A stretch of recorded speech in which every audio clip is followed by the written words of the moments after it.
जितने भी शोबिस के बड़े लोग हैं वो सारे सैयद हैं। जो अपने शजरा नसब को ना जाने और उसको ना पहचाने और उस बारे में बात ना कर सके तो फिर वो डाउटेड। चले हम सैयद की बात नहीं करते, अहले तशी लड़की से सुन्नी की शादी हो सकती है? जो अहले सुन्नत है वो अहले तशी के बहुत करीब तरीन है। जी बिल्कुल हो सकती है। उसकी एग्जाम्पल मेरे पास मेरे घर में खुद मौजूद है।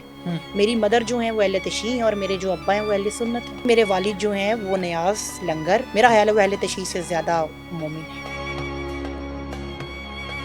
जितने भी शोबिस के बड़े लोग हैं वो सारे सैयद हैं। वो साथ लिखते हैं सैयद फलां, मैं नाम नहीं लेना चाह रहा, मैं भी आपकी तरह मुझे काफ़ी नाम याद हैं। जी जी मर्द होगा वो भी सैयद लिखा होगा, एंड पे उन्होंने लिखा होगा शाह लिखा होगा।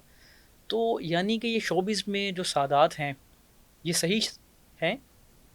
ये अब मैं उनको गलत तो नहीं कह सकती। वो उनका अपना जो उन्होंने चूज़ किया है, जो डायरेक्शन उनकी है, जो उनकी समत है, वो उनका डिसीजन मेकिंग पावर जो है वो उनकी है। मैं उनको गलत नहीं कह सकती। तो लेकिन मेरे नज़दीक जो अपने आबाओ अजदाद के बारे में ना जाने, मेरे नज़दीक जो अपने हस्बो नसब के बारे में ना जाने, मेरे नज़दीक नहीं, इवन कोई भी जो सही वाला सैयद है उसके नज़दीक जो अपने शजरा नसब को ना जाने और उसको ना पहचाने और उस बारे में बात ना कर सके तो फिर वो डाउटेड है। आपने ये कहा जो सुन्नी देवबंदी अहले हदीस जितने भी दीगर मकातबे फ़िक्र के लोग हैं अगर वो कहें सैयद हैं तो वो सैयद नहीं हैं।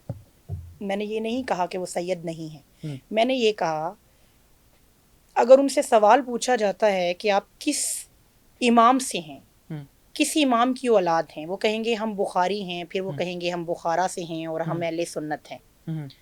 और फिर वो जो सवाल जो चाहिए होते हैं अगर उनके जवाब जो हैं वो बेहतर अंदाज से दे सकते हैं, मैंने ये नहीं कहा वो सैयद नहीं होते।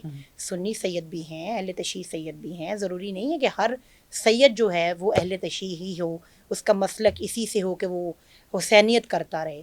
वो अहले सुन्नत के अंदर भी देखें, मकतबा फ़िक्र जो अहले सुन्नत है वो अहले तशी के बहुत करीब तरीन है। मतलब चंद चीदा इख्तलाफात होंगे, अदरवाइज़ हम अहले सुन्नत की जो उनकी मजालस जो मिलाद मजालस हैं हम उनको अप्रिशिएट करते हैं, उनके अंदर जाते हैं, वो हमारी मजालिस के अंदर बराबरी पे आते हैं। चलें हम सैयद की बात नहीं करते, अहले तशी लड़की से सुन्नी की शादी हो सकती है? जी बिल्कुल हो सकती है। उसकी एग्जाम्पल मेरे पास मेरे घर में खुद मौजूद है।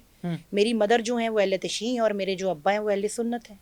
और ये मोहब्बत की शादी नहीं, टोटली अरेंज है। वो कज़न थे और उनकी शादी हुई है और इतनी बेहतरीन शादी है कि मैंने अपनी लाइफ में शायद इतना खूबसूरत कपल नहीं देखा। कि मेरे देखिए जो बाप होता है वो मतलब एक तरह से वो हाकिम भी होता है। तो वो चाहते तो मेरी अम्मा को ये भी कह सकते थे कि आप मजलिस के अंदर नहीं जा सकती, या वो ये कहते कि आप मेरी जो औलाद है वो इमाम बारगाहों में या मजालिस में इनमें नहीं जा सकती। वो हक रखते थे और हम भी उस चीज़ को सोचते कि हमारे वालिद ने ये कहा, लेकिन नहीं, उन्होंने। आपके वालिद जाते हैं इमाम बारगाह में? जी मेरे वालिद इमाम बारगाह भी जाते हैं। हाँ वो मातिम नहीं करते, लेकिन मेरे वालिद जो हैं वो नियाज लंगर, मेरा ख्याल है वो अहले तशी से ज़्यादा मोमिन है। मतलब कि वो देखें नियतों का जो कहते हैं ना कि दारोमदार जो अमल है उसका नियतों के ऊपर है। तो एग्जैक्टली तो मेरे अब्बा जो हैं वो इस बात पे ज़्यादा बिलीव रखते हैं कि जितनी भी मतलब मसालिक हैं या उनको बुरा भला कहने की ज़रूरत नहीं है, आप खुद के अंदर ठीक हैं। वो इमाम बारगाह में भी जाते हैं, मजलिस भी सुनते हैं, लेकिन वो मातम नहीं करते। और आज तक मेरी मदर को और हमें भी उन्होंने नहीं रोका कभी भी।